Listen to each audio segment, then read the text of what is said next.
go ahead and call this meeting to order. It is 6 o'clock on October 15th, and this is our special called meeting. We will begin with the Pledge of Allegiance. And so we have a new guest with us in the audience tonight. Christy, will you lead us in it? I pledge allegiance to the flag of the United States of America and to the republic for which it stands, one nation, under God, indivisible, with liberty and justice for all. Thank you, Christy, and welcome. Appreciate you being here. Our first order of business is to approve the agenda. I was just informed, obviously, prior to the meeting that Ms. Godfrey does have an amendment to the agenda, so under item 5B, I have legislation updates. It's actually state election board rule updates, so I just wanted to clarify that. So for clarification, it'll be SEB rule updates. Okay. All right. Do I have a motion to approve the agenda with that amendment? So moved. Okay. Do I have, okay, any additional discussion? All those in favor? Aye. Carries 4-0, thank you. Next item of business is to approve the minutes from the August 5th regular meeting. You received those in email form prior to. I'm assuming that everybody had a chance to take a look at them, and I will entertain a motion to approve those minutes as presented. Jackie, there was the one change that we made, which added Becky because she called in. Correct. And we had that she called in, we just did not, or that she voted, we just didn't reflect that she called in. In attendance, Yes. correct. Via phone, okay. All right, so, It'll be approved. okay, do I have a second? All right, great. Any additional discussion? All those in favor? Aye. All right, carries 4-0, thank you. Next item on the agenda is old business. And under old business, we'll see 2026 precinct changes. As you'll recall, that was one of our major discussion topics at the August 5th meeting. So Stacy, since you have all the intel, take it away, please. So after our August meeting, I reached out to several of the facilities that we had discussed possibly moving our polling locations to.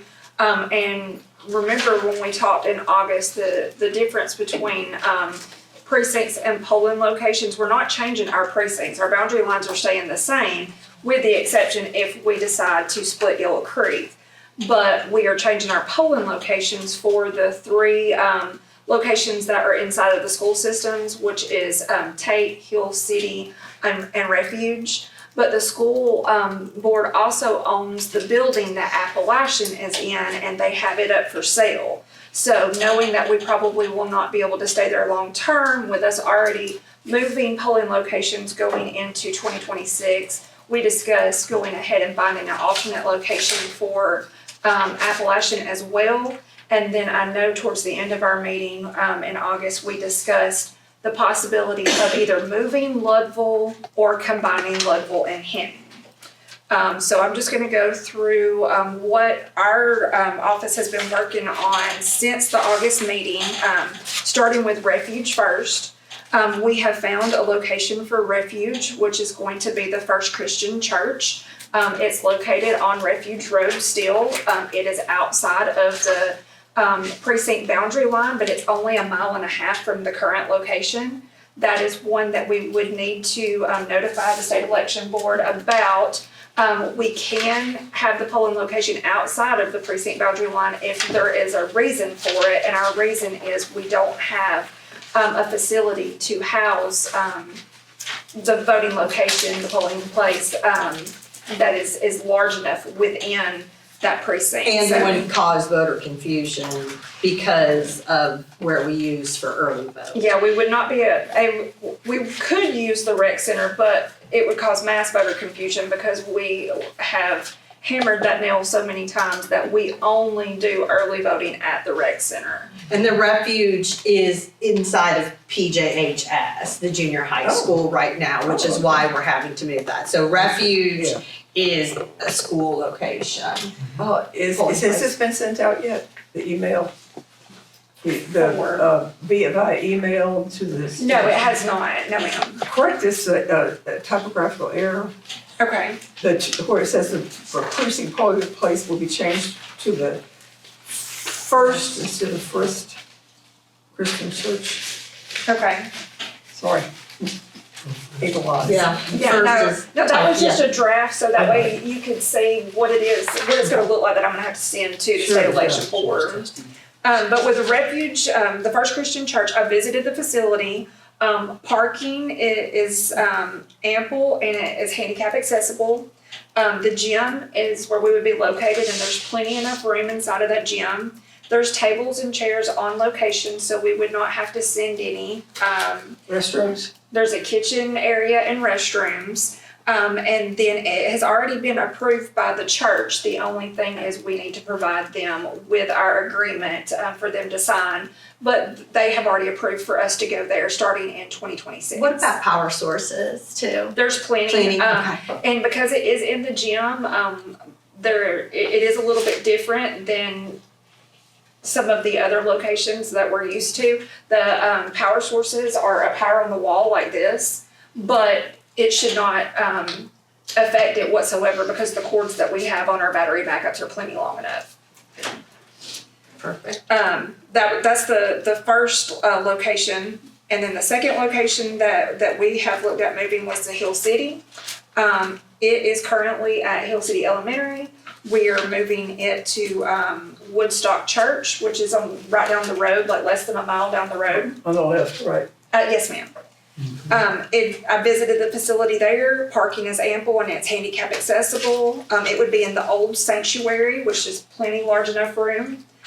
Tables and chairs are on location. It has restrooms, and then it has been approved by the church. They're just waiting on us to send them an agreement. And this is inside precinct lines. This one is, So correct. we do not need to notify the Secretary of No, State. as of right now, the only one that would be outside of the precinct boundary line is going to be Refuge.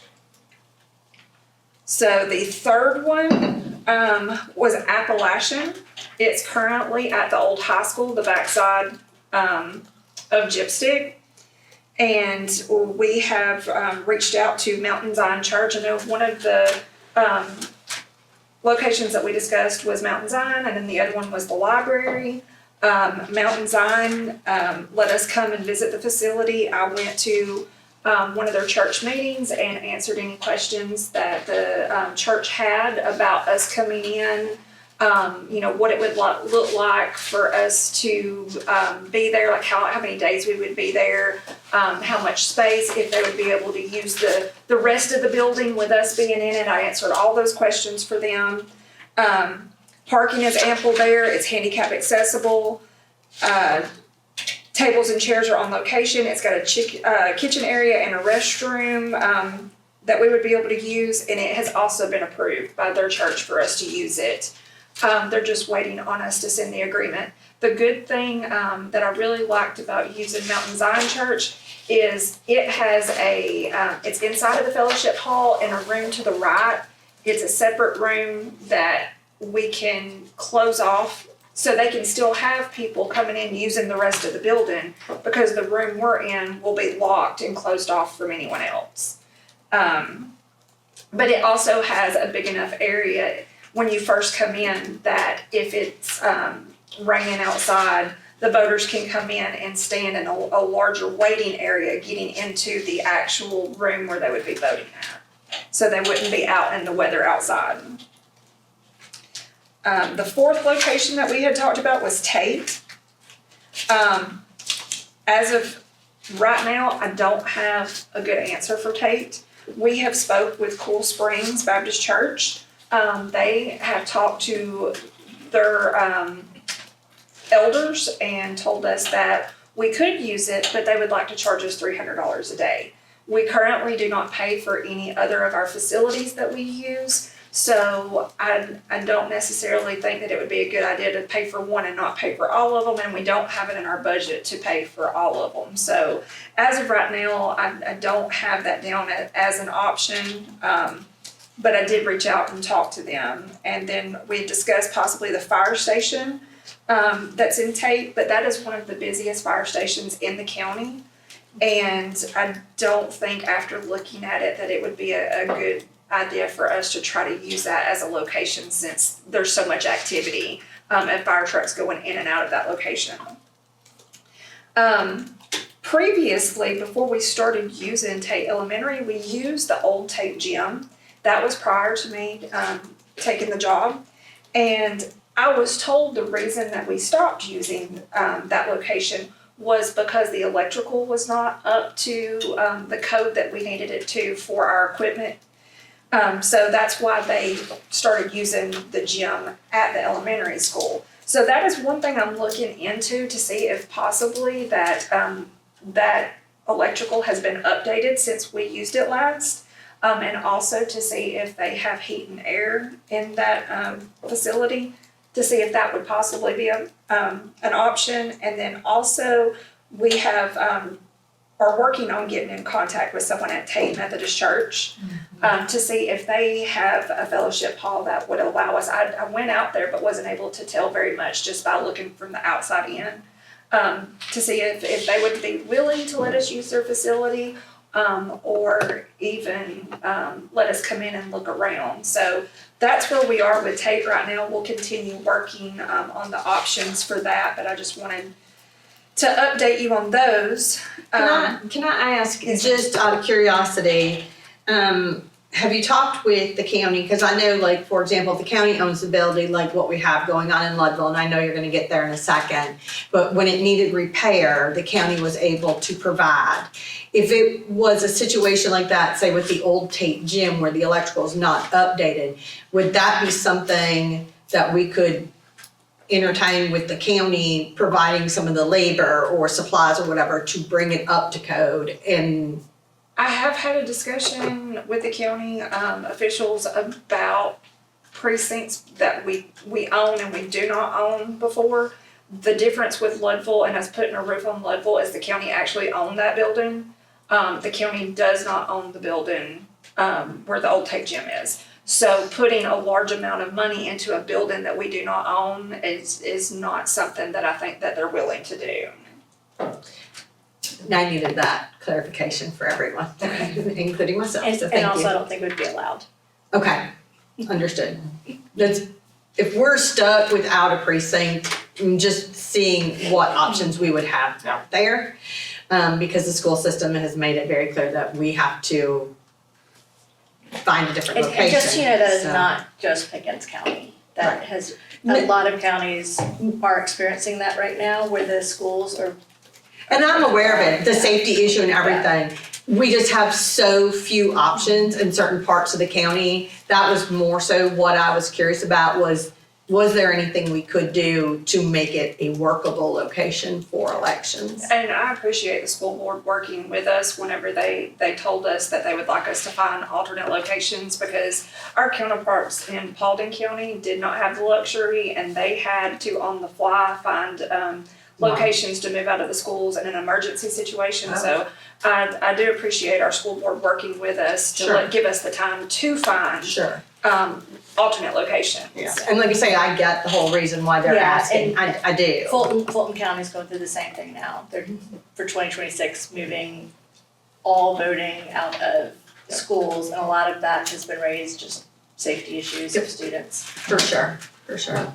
Stacy, Yes, what ma'am. about the Tate House? The Would Tate that be a House, I do not possibility? think would allow us to use it without charging us. It's probably a good point. Maybe. There's some satellite facilities there, I think. I don't know, I'm trying to think what else there was. What about this building? Are we in the Tate Precinct? No, ma'am. I think it's too far outside of the Tate Precinct lines. Yeah, I had to get this it down. area right here is considered inside of the refuge. Mhm. Okay. Well, we'll keep working on it. Go ahead, you have one more to touch on. And I would like to say that the most challenging one that I've come across so far has been Tate. But actually, it's Yellow Creek. As much as we would like to split Yellow Creek because of how large the population of voters are for Yellow Creek, I'm having trouble finding a location. We had discussed the possibility of Trinity Church or Foothills Community Church, which is really the only facilities in that area that could house it other than the fire station that we're already using. And after talking to some people at Trinity Church, they have groups, whether it's women's groups or men's groups or children's groups, that meet every single day out there. And the way their fellowship hall is, it's not set up to where if our equipment was left there on a Monday night, that people wouldn't be walking right by it. So it's not secured in the manner that I would like it to be for us to use it as a polling location. And then even if we were there on election day, code says that no one besides poll workers, poll watchers, and voters can be inside the enclosed space. Well, whenever the entire room is considered the enclosed space, and they've got people meeting, having to walk through, that's not ideal. So I don't really think, after speaking to several people, that Trinity Church is going to be an option.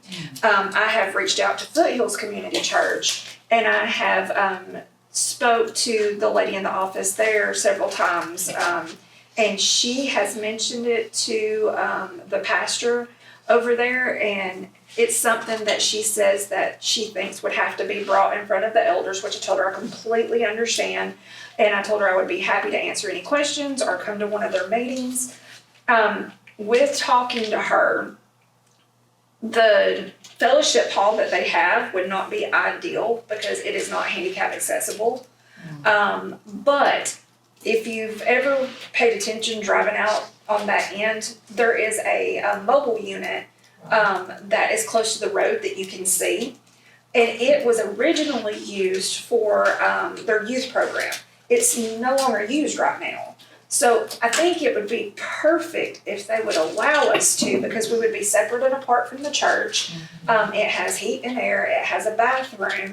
I do not know for sure if it has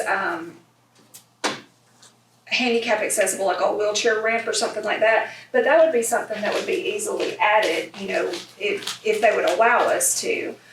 So I'm just waiting to hear back. That's where we're at with them. I spoke to them again yesterday and told them to please call me back and let me know one way or another if they are interested in allowing me to come talk to them, or if they think that, their congregation would not be happy with it. Just let me know that too, so that way we would know where we stand.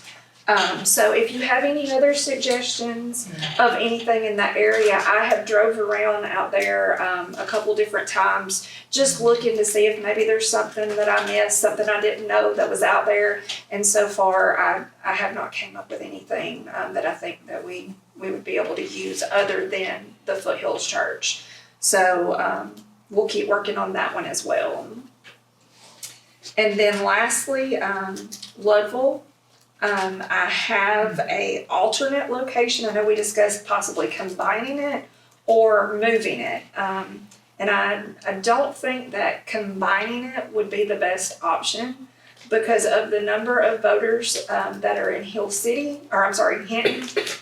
and the number of voters in Ludville. They don't sound like a whole lot when they're separate, but if we add them together, especially with the growth that's going on the west end of the county, I think if we combine those two precincts together, I think it's just going to be a matter of time before we end up having to split it later on. So there is an option inside of the precinct boundary lines in Ludville. It's Ludville Church of God. I do have a visit scheduled to go out there. I have not went out there yet, but I have been told that there is a fellowship hall that is big enough to allow us to do voting inside of it. The congregation does have questions. And they would also like to see the agreement because whenever they had their business meeting and they talked to the pastor about it, the pastor ended up bringing it before the church on Sunday, And they took a vote. There was only one person that objected out of the entire congregation, but there were several questions. And I said I would be happy to come out and answer any questions that they had. It has a kitchen area with restrooms. The parking is ample. It's handicap accessible, and there are tables and chairs on location. So I think that would be the best route to move that polling Where is location. It's actually on Ludville Road. Oh. So it's not very far from where it's located now. So you just keep going straight, it's right in front of you. When you turn off that road in Lovell, you normally would have to take a quick straight. right, Okay, just go straight, right? okay. I'm I asking this I question. haven't been out there Oh, yet, okay, no. okay. I have a visit scheduled, but I haven't got to go yet. We were supposed to go this morning, and then we ended up having to reschedule because they had a conflict with the date, so we're supposed to go next week. So that's where we are at with moving the polling locations. Stacy, will you remind us of the timeline of what we're looking at? So the timeline that we discussed in August is I would like the board to vote on it at a November meeting. And then that way get the agreements out to the different managers at the polling locations so they can get signed. And then we can vote on everything in December, because January 1st, 2026, we've got to hit the ground running, getting everything switched out into Jarvis, getting the precinct cards ordered to be mailed out to all of the voters, because this is gonna affect, what did we decide about? 13,000, somewhere between 13 and 15,000 voters. So we have a limited time that we have to get all of this done, and they have to have notification before a primary election, and that primary election is in May. So I think is it 90 days? I think it's 60, except I think the out of precinct is 90. Yeah. Yeah, So one's 90, the rest are 60. Okay, the out of precinct has a longer time period. all right. So, yeah, so we're getting near the point where we need to, have we had any sort of conversation, or would it be prudent to have any sort of conversation with the school system should we run into not being able to move the Tate precinct? We have not had a discussion with them, but I can reach out to them and see what our options are if we're still struggling to find a facility. I think that we have to be kind of proactive with that, because there's not a ton. I mean, you've researched where we could potentially go, and we can't not have a voting precinct.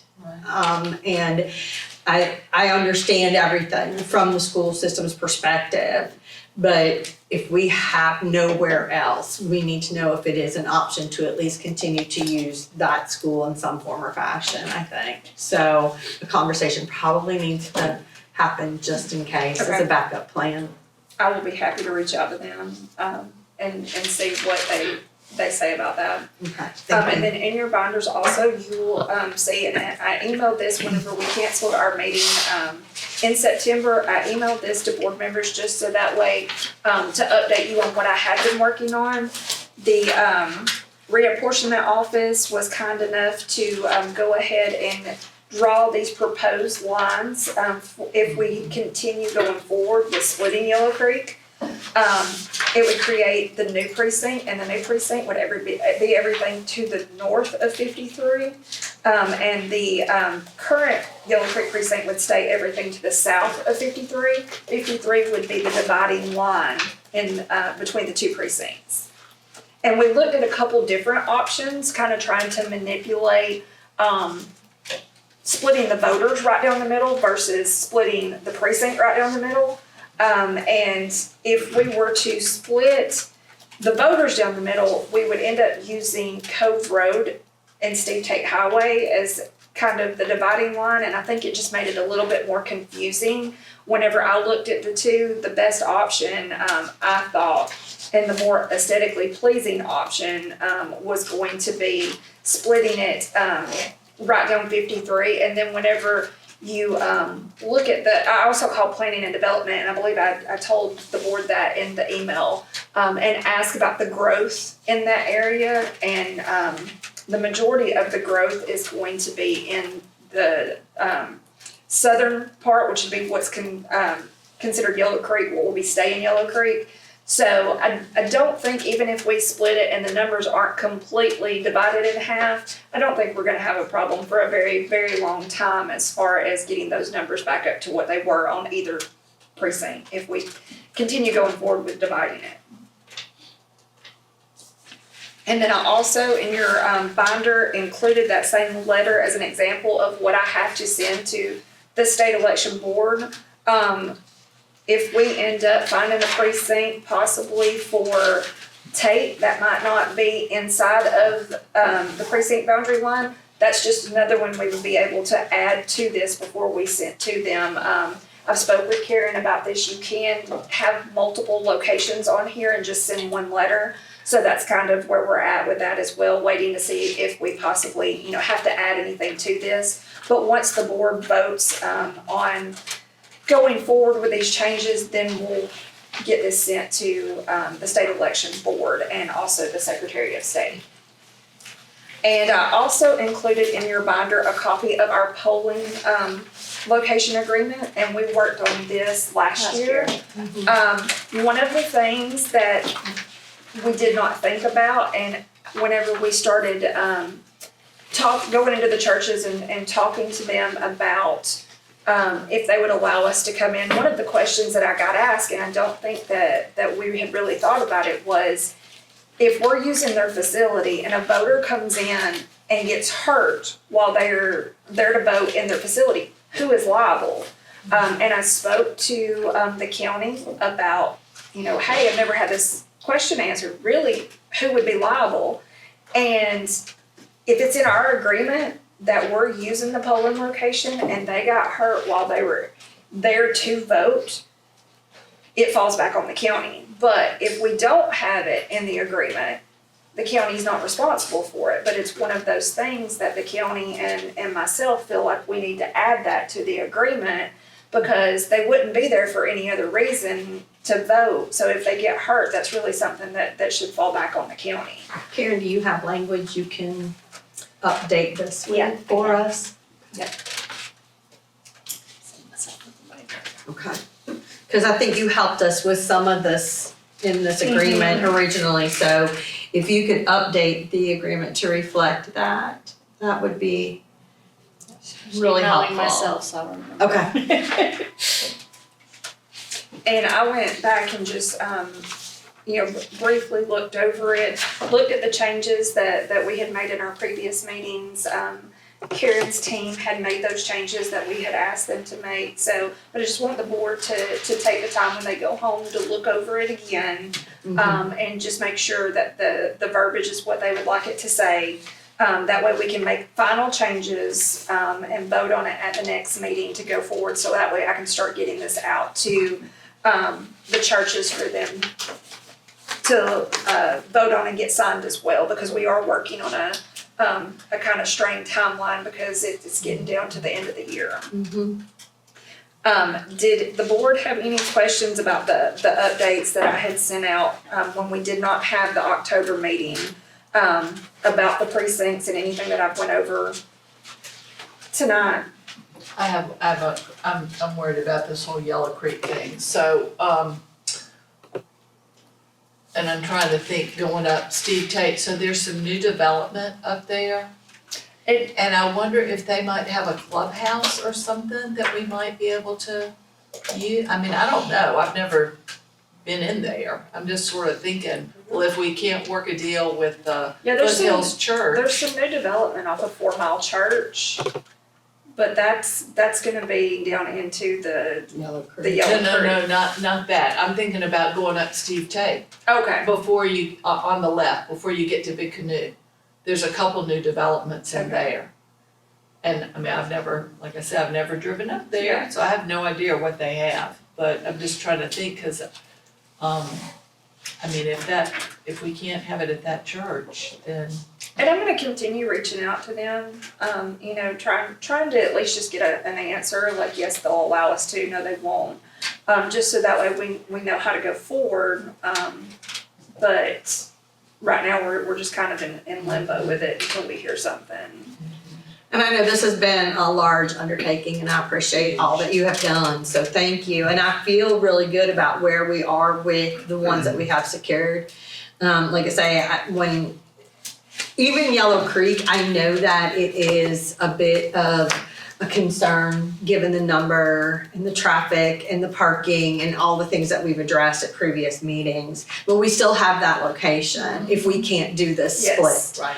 What I'm most concerned about is where do we go if we don't have a location for Tate? So kudos for all that you've done, but everybody think about Tate. I mean, we've got to have an answer for that one. Because it is one of the ones that we are already being asked to move. Yellow Creek, we're opting to move kind of like Ludville because of the size of the Yellow Creek, and like I say, the previous statements I made about it. But if we can't, we can't. If we don't have somewhere to split this one into right now, we can continue to hold elections under the conditions that we have right now at Yellow Creek. Tate is the biggest concern for me because we've got to have somewhere, or at least the school agreeing to let us remain until we can find an alternate location. So, but good job with everything. Thank you for all you've done with that. About the fire department, 53 past Tate. That's the fire department I was referencing. Oh. That it's one of the busiest fire departments in the county. Right. And because there's so much in and out with the fire trucks, when I spoke to the county, they didn't think that it would be a Okay. good idea for us to use it because it's so active. They're running a lot of calls on the Yeah. 4-lane and stuff out there too. But they can say no, right? The board can say, nope, we told you to find another place. Well, we'll just have to cross that bridge when we get to it, so. All right. Okay, any additional questions, comments about that particular agenda item update, 2026 precinct changes? And any updates that I get between now and the time that we have our next meeting, I'll make sure, to email the board. And if it's something that I feel like, we need to have a special call meeting for, I'll reach out, and try to get something on the schedule for us to do that. Sounds good. All right, moving on with the next item on the agenda, SEB rule updates. So, right before the November election, the state election board had passed quite a few rules that ended up being challenged in court. And there was a temporary injunction at the time, it got appealed up to the Supreme Court, and the Supreme Court basically, the very short answer is they said the rules went too far. The rules approached from enhancing state law to legislating. So. That's a fair way to say it. So, that it crossed the line into what is the territory of the legislature. Gotcha. So, there's still at least one rule that was applicable, but we received notice, yesterday? That the state election board is gonna be meeting to discuss these rules, Yeah. and, but I haven't seen any drafts. No, I haven't seen the agenda yet, but the Secretary of State released this last week. And it's not something I'm gonna go over in detail, I just wanted, because in the email that I sent out to board members, since we didn't have our October meeting, I gave you an update of what we were told at our Gabrielle conference in August about where the rules and everything were standing. This is just a little bit more information that came from the Secretary of State for you to take home and read over. If you have any questions about these rules, if you'll let me know, I'll submit them to Karen so that way she can get more clarification for any questions that you have. But I just wanted the board to know what they had put out pertaining to those with the election that's coming up in November, but also probably what it's really gonna affect is the primary coming up in May of next year. Yeah, and they put out a notice yesterday that they're gonna have a meeting, is it the 22nd? October the 22nd, there's a state election board meeting, and you can view it via Zoom. So tomorrow, if you would like, I will send the information with the link out, and if you would like to watch it, Yeah. I believe it's at 10 a.m. Yeah, I can't remember, but my understanding is it's going to be discussing I don't think there's anything specific yet, but they will be discussing changes to maybe go forward, so. And you'll send that information to us? Yeah, I'll forward that email in the morning, just so that way you can watch it if you would like. Thank you. All right, very good. Okay, so the next item on the agenda is new business, and the first thing under new business is the November 4th, 2025 general/special election. So, We started voting Tuesday, October the 14th, and since we started voting, we have had 166 people show up. Our office is very thrilled about that because with the elections we've had this year, normally into the second week, we haven't had that many people. So we're super excited about that. We've sent out 22 absentee by mail. None of those have came back yet because the earliest that we could send them out was on Tuesday the 14th. So we expect to start receiving some of those back as early as maybe tomorrow. But I will continue to keep the board informed of the number of voters that we have each day, and how many absentees that we've sent out, along with how many we've received back. The cutoff for registration was October the 6th. So you had to have either been registered or if you're changing your voter registration address or anything like that, the deadline was the 6th. We will be conducting early voting from between now and October the 31st. It is Monday through Friday from 8 to 5, Saturdays from 9 to 5, and it's just the first 2 Saturdays of I believe it's the 18th and the 25th. This is our resident early voting guru. She's doing an amazing job. This is her third election of running early vote, and we're so proud of her, and we are so happy to have her. She's been such a good asset to our team. I know we've told you before that our counterparts in other counties have shared the forms that has really made digitizing our forms that we fill out so much easier. We go in and we scan the barcodes of everything. We don't have to actually type it in, so there's a lot less errors as far as transposing numbers and making mistakes on that. But we had some forms that had some locks on it that we had got from other counties that you were not able to change some of the fields. And they did that on purpose because they shared the information with us, but if a county messed something up, they didn't want it to, be pointed back like it was their fault. So there were certain fields that we were not able to input in. We had to still fill out by hand.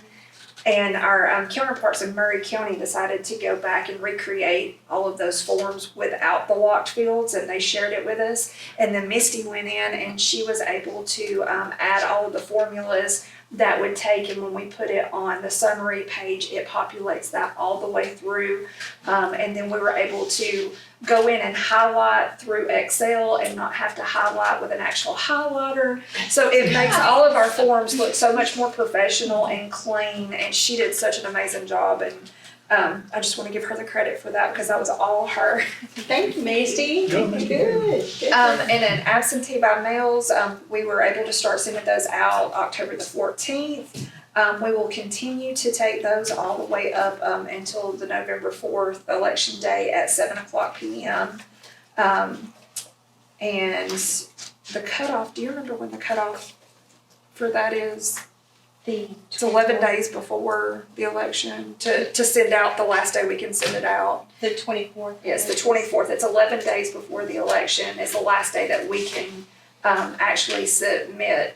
Someone can submit an application and us send them out an absentee by mail. So even though it sounds like it's a long period of time, it really is a short period of time. And once we get an application, we only have 3 days before we have to send that ballot out. But with us only having or 22 applications so far. It's not been a very big strain on our office like it will be next year. I foresee next year going back to the way it was in 2022 when we ended up sending out around 700 absentee by mail ballots.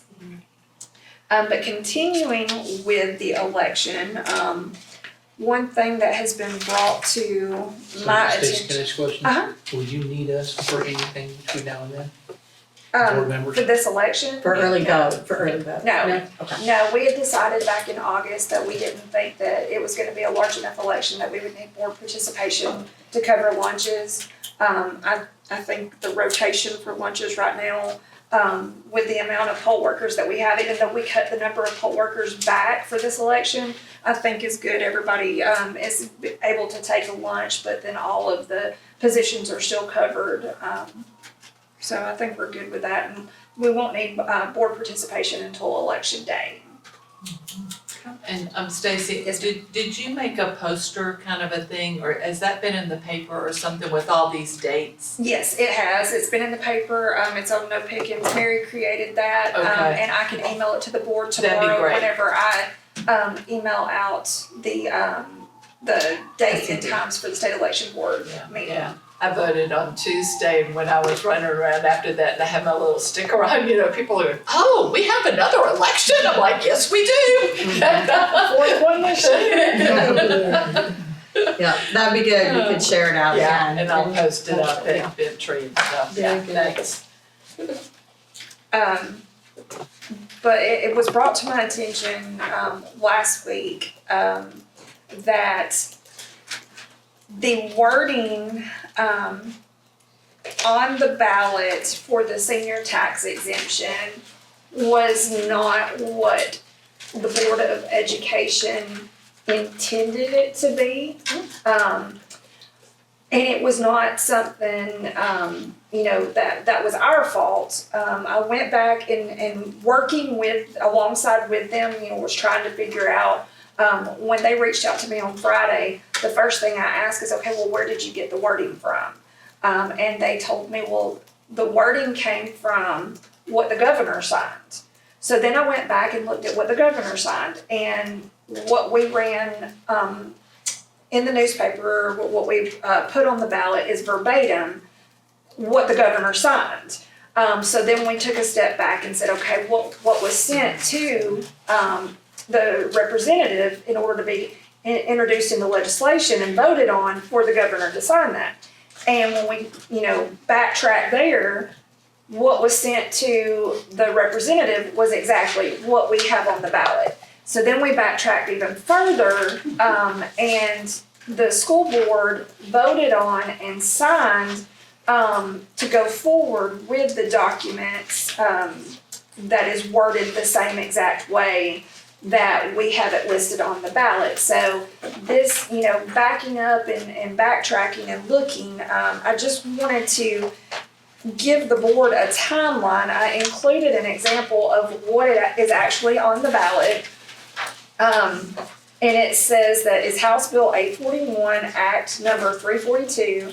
It says, shall the act be approved, which provides a homestead exemption from Pickens County School District ad valorem taxes for educational purposes and the amount of $40,000 of the assessed value of the homestead for residents of that school district who are 62 years of age or older and whose income does not exceed $40,000. So the timeline that I wanted to give you is the school board signed on January 9th the proposal, and it's word for word what the school board signed, and you have a copy of that in your binder. And then I also included a copy of the affidavit that Representative Jaspers signed, and it was notarized on March the 25th. So it was the exact same wording. And then the governor signed this on May the 14th. Which of course, after it went through both Senate and the House. Correct. Yes. And Dr. Thomas, the superintendent of the school board, reached out to me It was July the 1st is when they originally sent the documents to us. So the timeline is the governor signed it May 14th. It was sent to us July 1st. It was sent to us by that date because we had to run it in the legal organ for so many weeks calling the election. I had Dr. Thomas send me the information that he wanted the ad to say, and that was what was forwarded to the newspaper to run, and it was worded exactly. The legal ad also has language which is in the legislation. And then he also reached out again on the 7th and wanted to know if there was anything else that they needed to make sure that it went on the ballot. I reached out to Karen, sent her a copy of everything. Everything was approved to go forward with the way that the act was written. And then whenever I had the discussion with the school board, when we were working with them to try to figure out, okay, you know, this is not what the school board intended for the wording to say, what do we do? And at that point in time, I didn't know if we would be able to withdraw that referendum question from the ballot, like a candidate can withdraw from the ballot. I told them, let me reach out to our attorney, let me find out what we can do, what our options are going forward. So I reached out to Karen that morning and we discussed it. And unfortunately, because it is an act, it has been signed by the governor. It states in the act that the people have to vote for it. We cannot withdraw it from the ballot. It still has to stay on the ballot, and the only way for it not to pass is if the voters vote it down. So that's what we had been working on, trying to figure out if there was an alternate solution with the school board. What did they want to, is it? I'm not really sure exactly the wording that they wanted it to say, but I think what they were intending, and I'm not quoting them, but I think they were intending to try to give a larger exemption to the people who made $40,000 or less. I know that they were not working with an in-house attorney that they have. They were working with an attorney for the school. They're part of an organization with the state of Georgia with all school boards. They were having someone from that organization work on this. So they're the ones that actually drafted the wording of it. I don't know if the attorney didn't understand exactly what they were wanting to do, or maybe they didn't communicate it as they intended to. But all the way through from the time that the school board signed it in January all the way till it went on the ballot, it's the exact same wording. So I know on social media there was a post that went out last night from the school board that said the ballot was worded incorrectly, but I just wanted the board to know it wasn't anything that our office did incorrectly. It was the way that it was worded all the way out. And even if our office had wanted to change anything on the wording, we would not have been able to, because we had to put on the ballot what the governor signed into the act. Yeah, so, and then you'll just have in here, I mean, the act says superintendent shall conduct the election on this date, and the ballot shall have written or printed the words, and then it gives you those words, and that's what verbatim is on the ballot.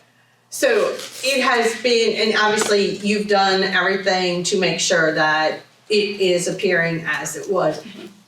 There's nothing then, like when we have a candidate withdraw, you'll put up in the voting booth that says, like, not, this candidate is no longer, we can't do anything along those lines, because this clearly reads as it was directed by everybody. Okay. Yeah, and normally if a candidate withdraws, we put up notice inside the ballot, or inside the voting booth, when they're voting their ballot that says the candidate has withdrawn. If you vote for this candidate, your vote will not be tabulated. But this is not something that we can just withdraw off the ballot. Yeah, I mean, this is a direction from the legislature signed by the governor. Right. And so the wording is as needs to be. The wording is the same that it has been sent over, and I'm with the SPLOST, with the Senior Tax Exemption, with the GO bond, and I've said this multiple times, you almost have to be an attorney to understand the language that's on the ballot. And it's confusing enough, and I have the fear if I have to try to retype that I'm going to leave something out. So with all three of the referendum questions, I had the attorneys send me the wording, and I copied and pasted straight from what they sent. So the wording is exact from what was sent. And you know what, like I said, we worked with the school board trying to figure out if there were any anything we could do to change withdrawal to fix it, and unfortunately, you know, there was not. It's set in stone once the governor signs it, I know the Progress had put out an article in this week's paper, and then other social media outlets shared what the school board had posted. But I just wanted to make sure the board knew and the voters of Pickens County knew. It wasn't the wording on the ballot was incorrect. I mean, it's the wording on the ballot is the way that the act is written. And the only way that we discussed that if it passes, that it can be changed. They just have another they go to the legislature and. Yeah, they'll have to start the process all over again next year, introduce it, representative will have to introduce it into legislation. If it passes, it'll have to be signed by the governor and then go, if it's worded to go on the November ballot next year, then it'll have to go on the November ballot next year and would not be able to be voted on or would not be able to go forward with it going into effect until 2027. Gotcha. So unfortunately, I hate that for the voters of Pickens County. But it was an oversight, but it was How not an much are we oversight. talking about, difference between the two? Again, I don't know exactly what the Board of Education intended Yeah, the amount to I don't- be, because everything has been. If they haven't told you what they intended for it to be, Yeah, because it went through the way they said they wanted right, it. when she first contacted me and then I looked at what they sent the legislature, I was a little confused because I was like, well, but this is what they asked the legislature to do is what the act says. But apparently that was not what they were thinking it meant, and I'm not sure. Well, that's too bad. I mean, unfortunately, it was a miscommunication, but we know that we were very clear on following what was required for it to appear on the ballot, and it does appear as was submitted and intended, and that's all we can go with at this point, so. And we have had a couple people call the office today, and we have had a couple people stop by, you know, asking questions about it. A couple of people, like the public or Voters, yes ma'am. want to know if this is what's gonna happen. Well, wanting to know what exactly happened because they read something about it on social media either last night or today, and then they've got questions. So I have told the school board that instead of us trying to answer questions and possibly tell the voter something wrong, that if we get questions about it or somebody comes in the office, we're just gonna direct them to the school board and let them answer any questions, so that way we don't say the wrong thing. Because especially with us having people working in the office, you know, that are poll workers or you know, that might not know the whole scenario, instead of one of them saying something, you know, incorrect or giving out misinformation, we're just gonna steer them to the school board and let them answer any of the questions. And what is the school board gonna say? That I do not know. They're gonna say, That's up to them. Yep. they're gonna say that the election board messed up.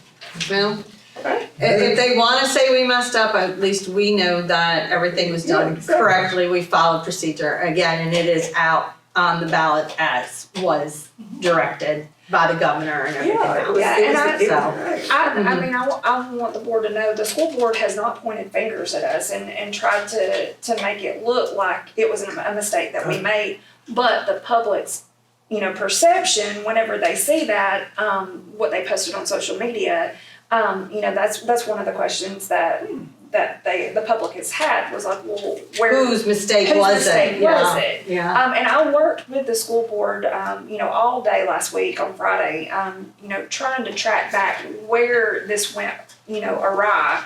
And, What mistake was there? Between somebody's thoughts and a piece of paper, Yeah, basically.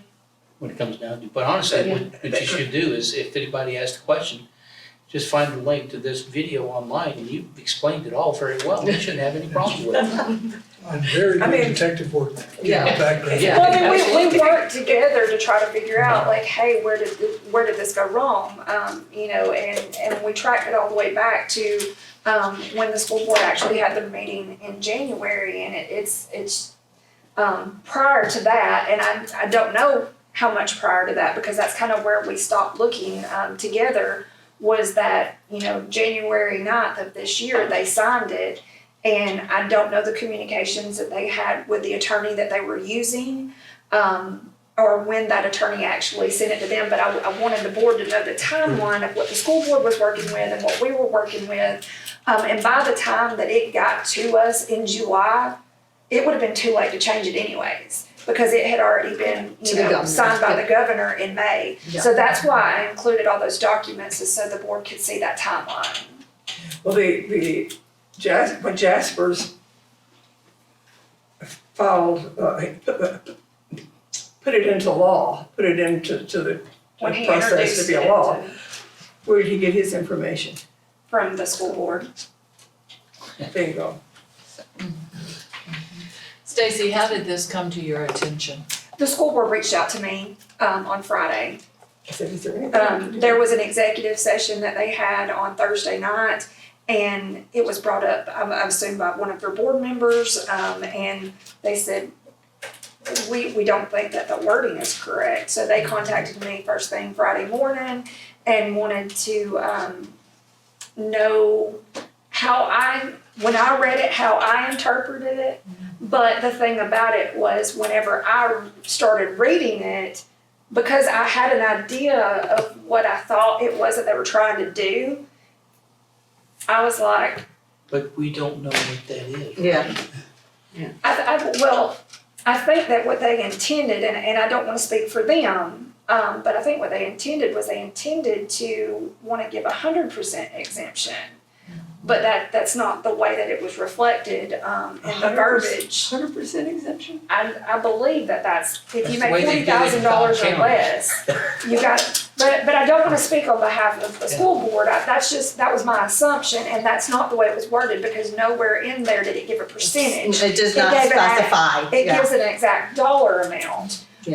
So whenever I read it, I was like, no, I don't believe that says what you were intending it to say.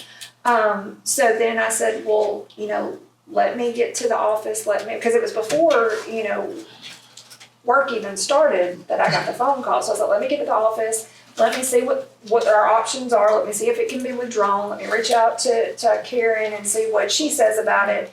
And then the letter that Karen drafted is what we sent Friday afternoon to the superintendent to let them know, this is final, there's nothing, unfortunately, that we can do.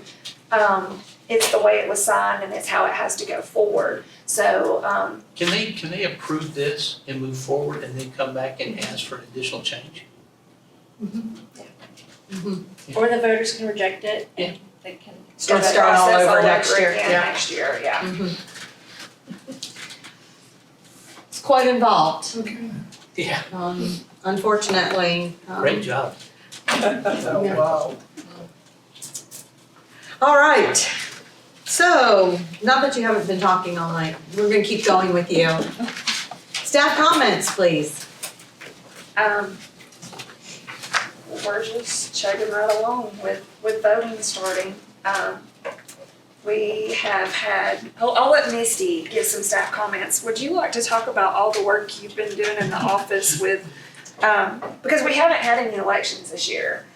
So we had that amount of time in June where we could not transfer voters, we couldn't enter anybody in. So we had a backlog of all of that. And Misty has been diligently working, and it took her several weeks to get all of that information entered and There was about 3,500 Wow. records to process because we had an election and then a runoff, which extended the time of, during the election where you cannot process those new registrations or changes.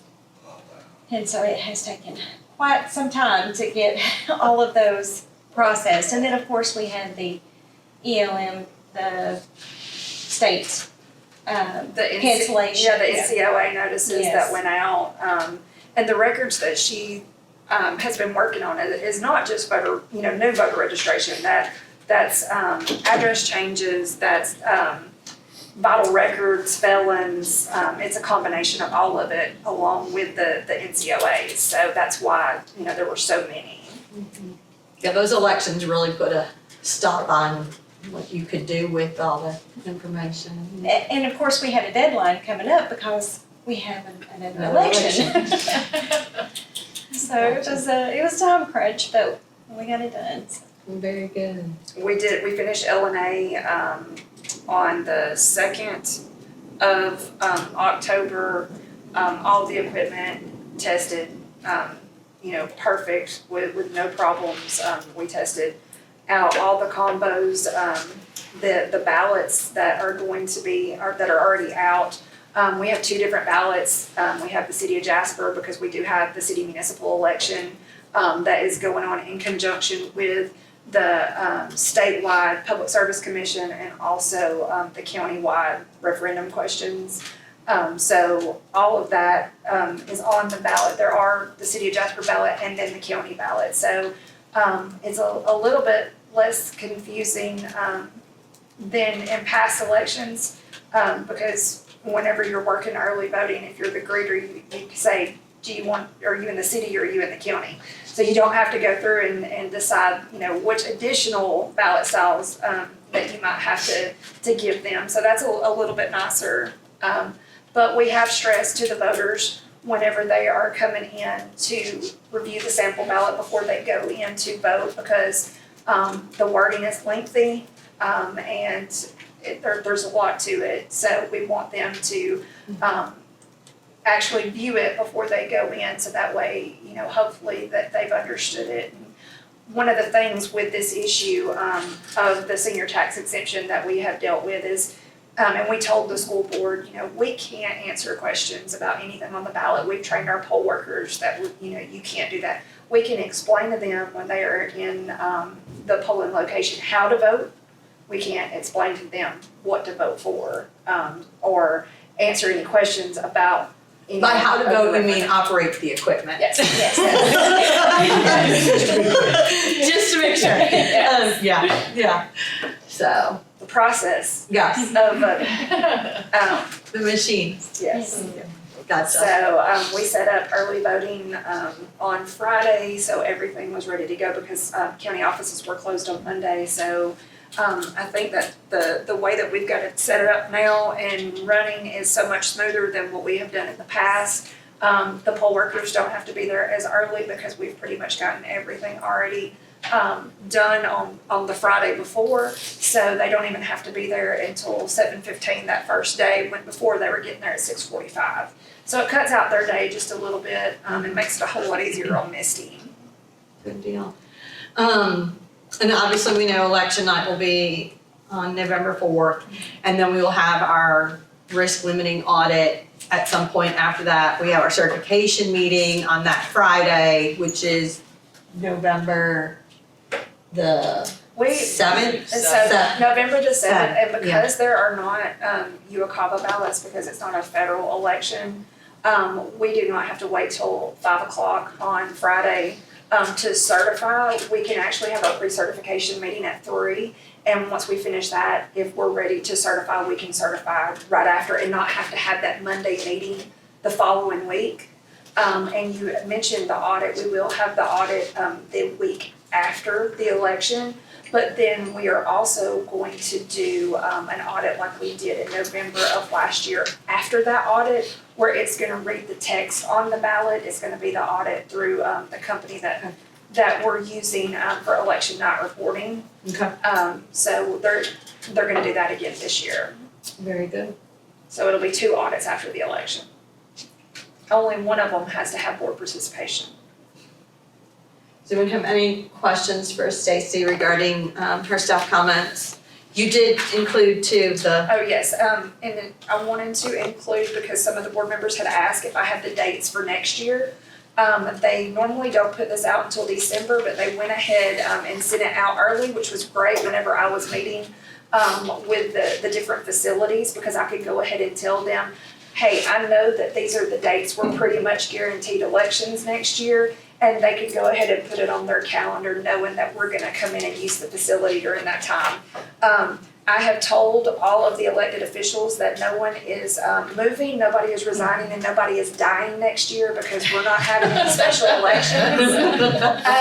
So if we don't have special elections, we're gonna go straight into that May primary.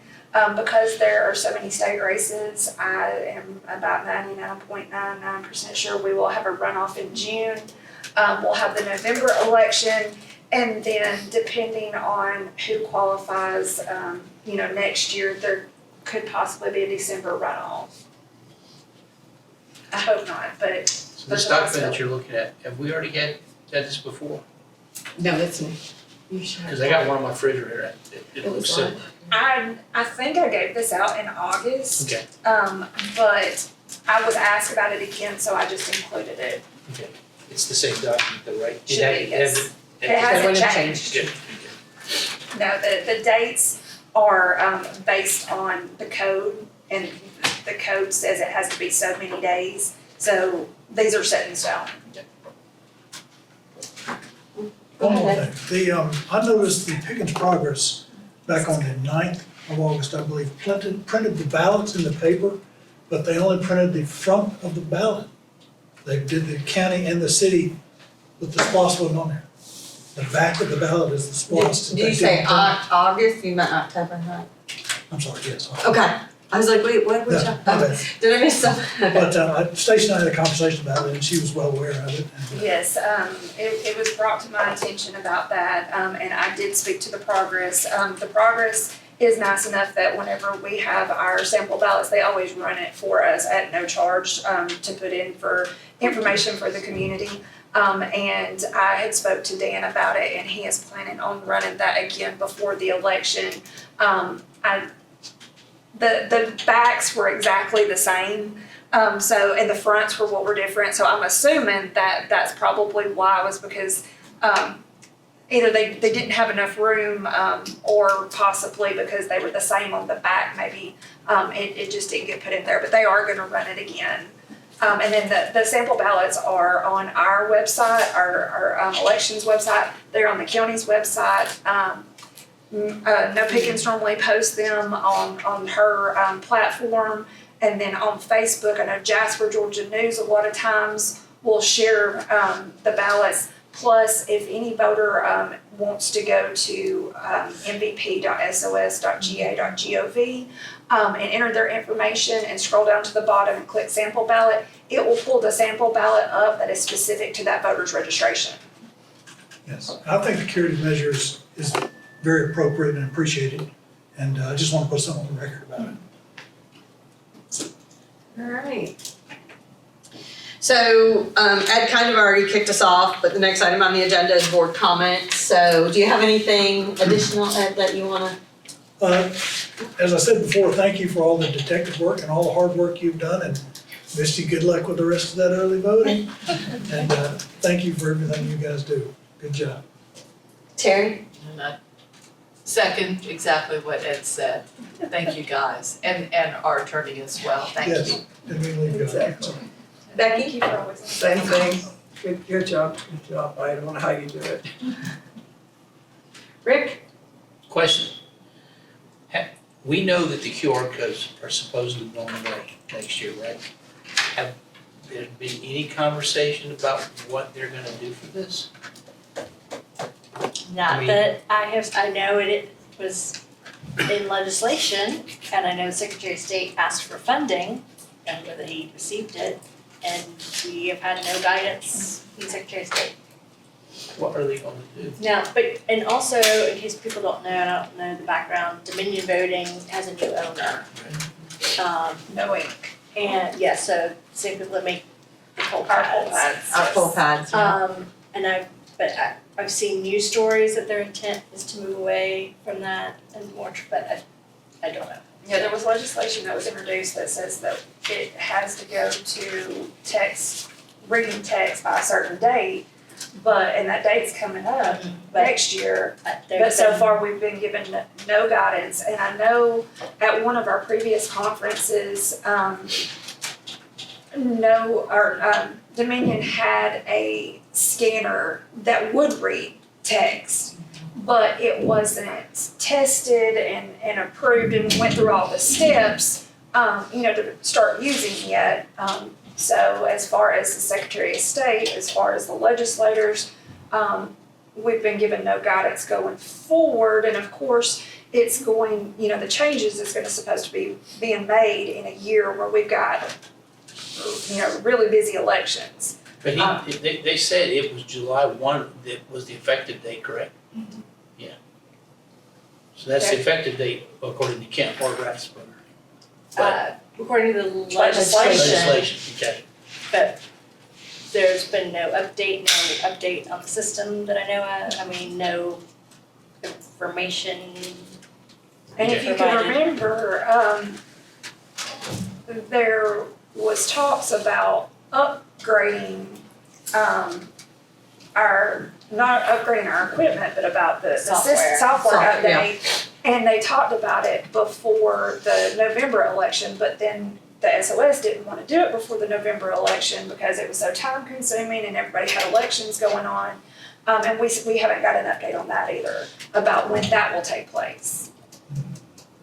But as of right now, the scanners that we have only read the QR code, it does not read text. And thank you very much for all your hard work. And I don't know if that's one of the reasons they're leaning towards going to because we will continue to do the risk limiting audit because the risk limiting audit is in the code. But I think that's one of the reasons they're leaning towards the audits with optical scan text is because of the legislation that was passed and going forward and what we're gonna. I had kind of lost track about it and I heard it in conversation and I read up on it last night and a little bit today. Yeah. And knowing that it's coming up, but we've heard nothing. We have no guidance so far. Okay. And if I do, I'll either let the board know at a board meeting or reach out via email if we hear anything. Thank you. And I'll just say I'm very appreciative of everything. Misty, I know it's been a long day because you're doing that early vote over there too, so thank you for that. Karen, appreciate you being available to Stacy and us for some of these matters that we need and the technical assistance, so thank you very much. And I appreciate all of you adjusting schedules so that we could do this special called meeting tonight, so thank you everybody for being here. And Mary, Christy, appreciate you guys attending. Al, as always, glad you're here. Thank you, good to see you. And I'm gonna open it up at this time for any public comments. Anyone have anything in our audience? All right. There being none, I will move to the last item on the agenda, which is I will entertain a motion to adjourn. Motion to adjourn. Do I have a second? Any additional discussion? All those in favor? All right. Meeting adjourned. Thank you.